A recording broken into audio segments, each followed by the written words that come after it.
ओम शांति।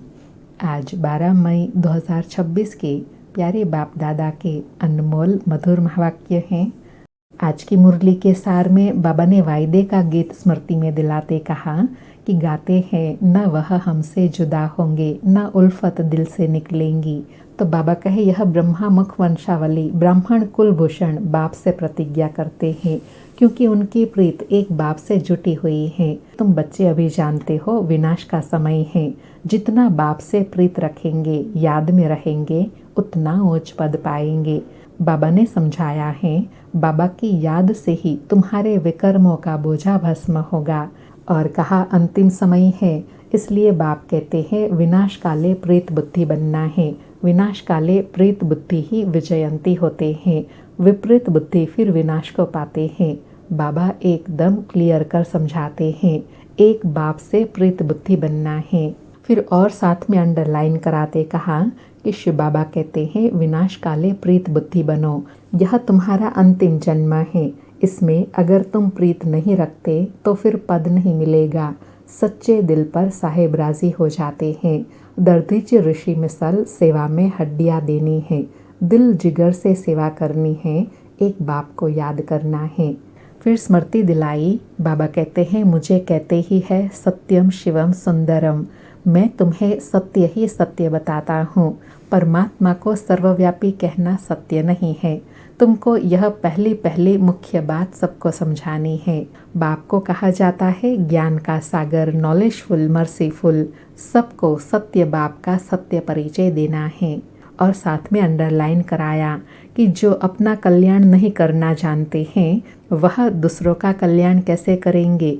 जो नॉलेज की धारणा ही नहीं करते तो पद भी कैसे पाएंगे। जो सर्विसेबल है वही ऊंच पद पाएंगे। उनको ही बाप प्यार भी करते हैं। और साथ में बाबा कहे देवी गुण भी धारण करना है, झूठ नहीं बोलना है। और याद पर अटेंशन दिलाते कहा कि पहली बात है बाप को याद करो। बाप को याद करने का अभ्यास करने से फिर धारणा होंगी। और अटेंशन दिलाते कहा एक बाप के साथ प्रीत नहीं है तो फिर और के साथ प्रीत लग जाती है। ऐसी बच्चियां हैं जो एक दो को इतना प्यार करती हैं, जो एक दो को इतना प्यार करती हैं, शिव बाबा को इतना प्यार नहीं करती। शिव बाबा कहते हैं तुमको बुद्धि का योग मेरे साथ लगाना है, एक दो में आशुक माशुक नहीं बनना है। बाबा कहे कोई तो फिर समझाने से समझ जाते हैं।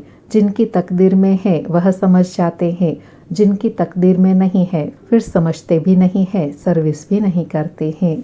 फिर विशेष अंडरलाइन कराते कहा कि बहुत आजकल निकले हैं जो कहते हैं मेरे में शिव बाबा आते हैं। इसमें बड़ी संभाल चाहिए, माया की बहुत प्रवेशता होती है। बाबा कहते हैं प्रवेशता से कुछ भी नहीं होता है। बाप कहते हैं माम एकम याद करो, बाकी मेरे में यह आते हैं वह आते हैं, यह सब माया है। एक बाप की याद में रहेंगे तो सर्व प्राप्तियों के अधिकारी बनेंगे। जब तक बाप से सीधा योग नहीं रखेंगे तब तक ऊंच पद नहीं पा सकेंगे, धारणा भी नहीं हो सकेंगी। फिर कहा कि ज्ञान का सागर एक ही परमपिता परमात्मा ही है, उनको ही लिबरेटर कहा जाता है। इसमें डरने की कोई बात नहीं। बाप बच्चों को समझाते हैं, बच्चों को फिर औरों को समझाना है, सबको कहना है। बाप कहते हैं मुझे याद करो तो सदगति को पाएंगे। फिर विशेष याद का पुरुषार्थ करने के लिए कहा कि पुरुषार्थ से ऊंच पद पा सकते हैं, साथ में खुशी में भी रहना है। बाबा ब्रह्मा खुद कहते हैं सुबह को उठकर नहीं बैठता हूँ तो मज़ा नहीं आता है। लेटे रहने से कभी कभी जुटका आ जाएगा, उठकर बैठ याद करने से बुद्धि में अच्छी पॉइंट्स आएंगी, बड़ा मज़ा आएगा। बाबा कहे अंदर चिंतन करना है, अभी बाकी थोड़े दिन हैं। हम विश्व की बादशाही बाप से ले रहे हैं। यह बैठ याद करे तो भी खुशी का पारा चढ़े। सुबह को चिंतन चलता रहे तो दिन को भी खुशी बनी रहेंगी। बाबा कहे अगर खुशी नहीं रहती है तो ज़रूर बाप से प्रीत बुद्धि नहीं है। और कहा अमृत वेला एकांत अच्छी होती है। जितना बाप को याद करेंगे उतना खुशी का पारा चढ़ा रहेगा।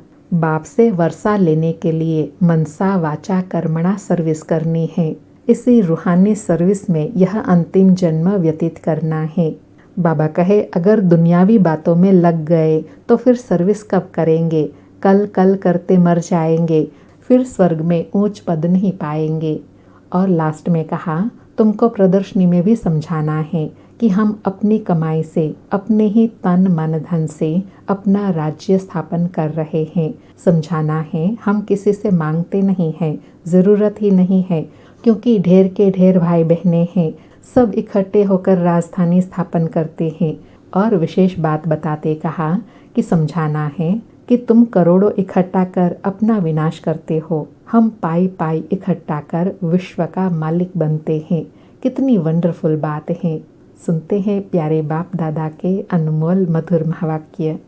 आज बाबा कहे, मीठे बच्चे, अभी विनाश का समय बहुत समीप है, इसलिए एक बाप से सच्ची प्रीत रखो, किसी देहधारी से नहीं।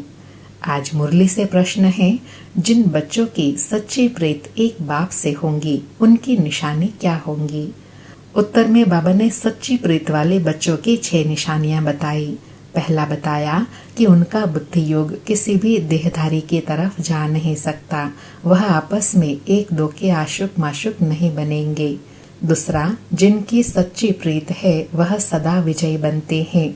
विजयी बनना अर्थात सतयुग का महाराजा महारानी बनना।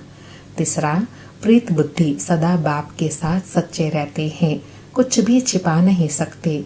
चौथा, रोज अमृत वेले उठ प्यार से बाप को याद करेंगे।